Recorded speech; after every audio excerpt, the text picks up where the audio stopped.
بدانم. نظر من این است که ما هویت افغانی تعلق میگیره به یک قوم خاص، نمیتونه همه رو دبر بگیره.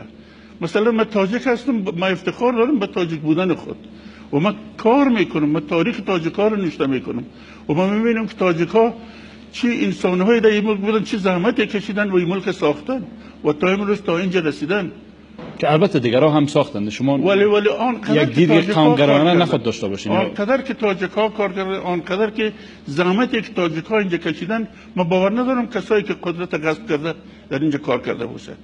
بنابراین این چیز نداره. نظر شخصی من است که نام باید تغییر کنه. من یک وقت به کرزی در سویدن آمد، یک پیشنهاد دادم برای گفتم که برای که این مشکل حل شد دو نامه شود می کشور چه فرق میکنه؟ انگلیس دو نام است، پولند دو نام است، آلمان دو نام است، بسا کشورها دو تا نام دارند. چرا ما خراسان افغانستان نباشیم که همین کل اقوام دبر بگیرن؟ ما هم دو بیم. سود از این گپ چی است؟ ببینید کسایی که بحث خراسان مطرح میکنن چی سودی داره؟ چرا؟ آیا ما را با کشمکش های بیشتر نمیکشونن به طرف درگیری های بیشتر؟ کم میکنن. آیا قوم پشتون افغانستان خود پذیرفت که نام کشور خراسان شد؟ او حق داره، او هم در داخل خراسان او هم نامش بیه، او هم یکی از اقوام است. هزاره هم است، ازبک هم است و تاجک هم است. همه گیر دبر میگیرن. حال زیر چتر افغان من نیستم. تشکر، شما معقول است. باید راه های دیگه سنجیده شود که ما چطور میتونیم موزله را حل کنیم. ولی برای حل موزله متاسفانه شما یک جرگه بزرگ ملی رو بخواین، همین دولت است، همین مردم است، امو کسایی رو میخواهد که به نفع خودش کار کنه. شما نمیتونید آنچه که میخواین از آنچه که اینا جمع میکنن به دست بیارین. یعنی نماینده مردم کسی اینجا نمیاره برای شما که برای شما تصمیم بگیره، متاسفانه. لذا با جمع‌آوری مردم، با ساختن جرگه های بزرگ ملی و غیره، ما نمیتونیم موزله حل کنیم در شرایط فعلی. و از طرف دیگه شما میگین دو نامه، این بسیار باب است. امریکا دو نامه است، آلمان دو نامه است، همه جا. و وقتی که ما اقوام مختلف هستیم باید کلمه ای را داشته باشیم که همه ما را دبر بگیره. شما میفهمید کلمه افغان همه را دبر نمیگیره، یک قوم خاص است. شما این را درک دارین. ولی خراسان هم افغان دبر میگیره، هم هزاره را دبر میگیره، هم ازبک و هم تاجک. نامی را انگلیس در قراردادهای خود به نام افغانستان گذاشت. اصلا مردم ما تصمیم نگرفتند که ما باید افغانستان باشیم.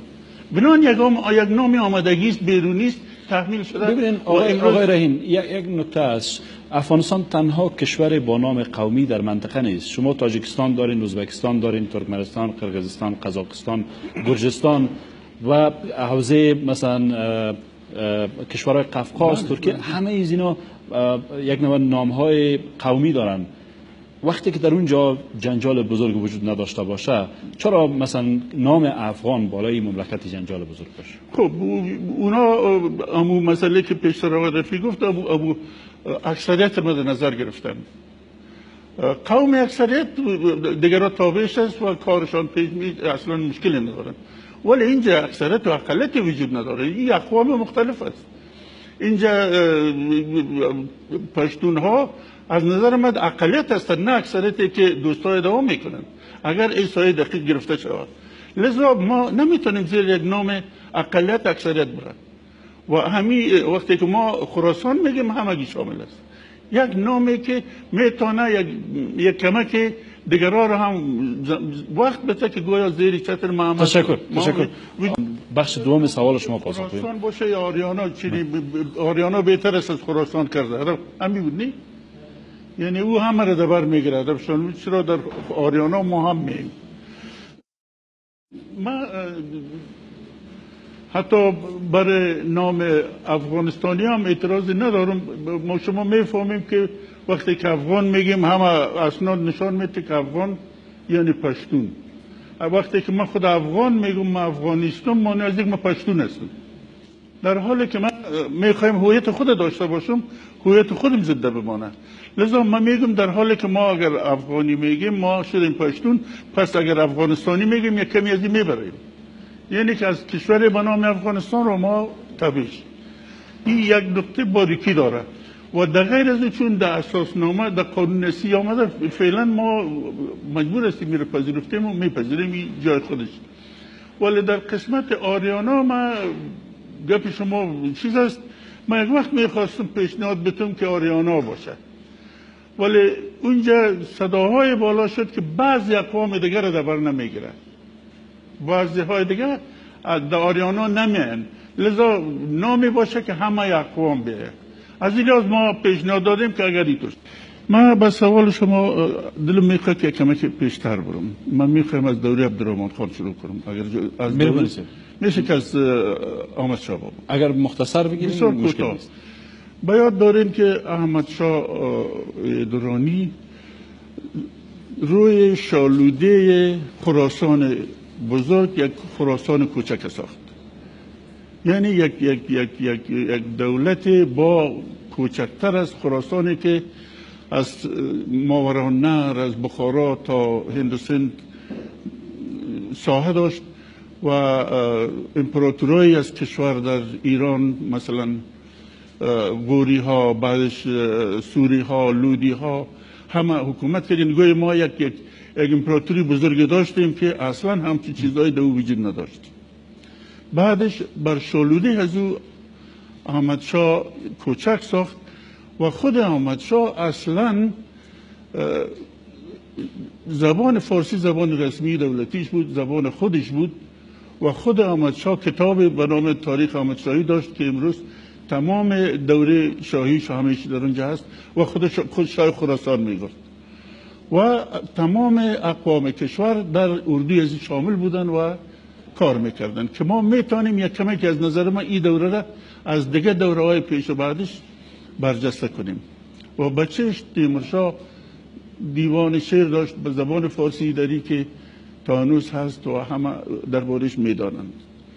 بعدا اگر کمی بیایم قرن 19 زمانی که انگلیسا داخل هند شدن، هند را تارمار کردن و زبان و شاهها و امپراتوریای افغانی را، افغانستان از اینجا آوردن کشیدن، گویا مداخلات از او رسید تا داخل افغانستان و اینجا کسی به نام عبدالرحمن خان زمام امور داشت و متاسفانه که انگلیسایی را آورده بودن. چه میخواین بگین؟ ما یک ملت هستیم. میخواین بگویم که این دوره استبدادی بود. اصلا ما نامی از دولت ملت سازی برده نمیتونیم به هیچ وجه. هیچ المنت دولت ملت سازی در این دوره وجود نداره متاسفانه. با این حال این کشور دارای جغرافی مشخص بعد از دوره عبدالرحمن خان تا به حال به عنوان یک سرزمین باقی مانده، با وجود تجاوز شوروی، با وجود جنگ های فراوان به عنوان یک سرزمین باقی مانده. آیا ما فعلا یک ملت هستیم؟ ببینید ما میخوایم اینو یک تعریف کنم. ما دولت ملت با او روند میگیم که مسئله زبان، قوم و هویت از طریق شهروندی سالم زائل شده بره. البته شهروندی سالم همه میدانند که انتخابات است و حق دادن به همه مردم کشور است، همه کسایی که در روند داخل هستند این همه از این روند راضی باشند. از این لحاظ اگر ببینید شما همچی چیزی در دوره عبدالرحمن خان و یا بعدش حبیب الله خان بعدش دیگرها مد نظر گرفته شده باشه، شما بگویید که این یک ملت یا دولت بوده. تشکر. این ما یک شوخی میکنم اگر اجازهتان باشه به خاطر این جنبندی. شما خبر دارین رمضان بشردوست میگم 500 نفر که شما از رست پس کنین دیگه کشور را هیچ گپی نداره. همه شنیده که او میگه که این کل موزله پرابلم 500 نفر است که در قرار دارن اینجا. من البته گپ از رو تایید نمی کنم، من میگم که اینمی 500 نفری کشور رها کردنی نیست. شما هر کاری بکنین اینا در کنجش است و اینا باز هم دست میزنن. نظر من است که همی 500 نفر باید شاند و اینا را در شکل آورد به جایش که اینا بالاخره از بین خود یک کس بکشن و اینا بتونن یک رأس به کشور پیدا کنن که طرف قبول همه ما باشه و بعد هر کار دیگه که میکنن و باور کنین هر طرحی که شما پیش کنین این 500 نفر اونجا هست، نمیگذارن شما رو کار دیگه بکنین. بهتر است که خودمون اینا رو مطرح کنیم، بیاریم پیشروی بگویم هر کاری که میکنین در ملک یک رأس طرف قبول همه به وجود بیارین و این کشور آرام بسازین که شما چطور میتونین. من نظر من میست که سر زمین خود زمین ها باید این کشور آرام کرد.